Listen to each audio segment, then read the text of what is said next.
vraiment très utile, c'est la seule pour suivre exactement le chemin de la baleine. Donc, en fait, on va poser une balise sur la baleine qui va transmettre la position quasiment en temps réel, donc pour suivre le chemin. Globis avait déjà, c'était au début des années 2010, posé plusieurs balises à La Réunion, et c'était pour essayer de comprendre, au sein de la saison de reproduction, quels sont les mouvements des baleines. Et donc on avait vu que la plupart des baleines de La Réunion allaient à Madagascar.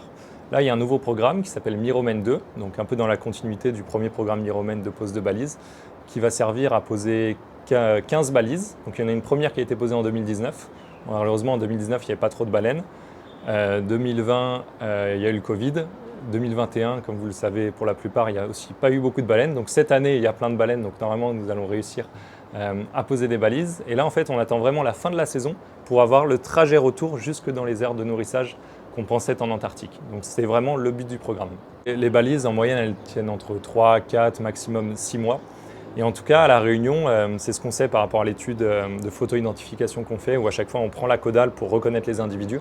On sait qu'il y a environ que 2 à 3% des baleines qui reviennent chaque année, les individus. Voilà.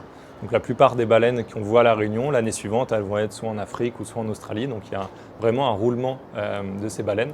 Et donc oui, même en posant une balise et en attendant un an complet, il y aurait vraiment très peu de chances que la baleine revienne exactement à La Réunion un an plus tard.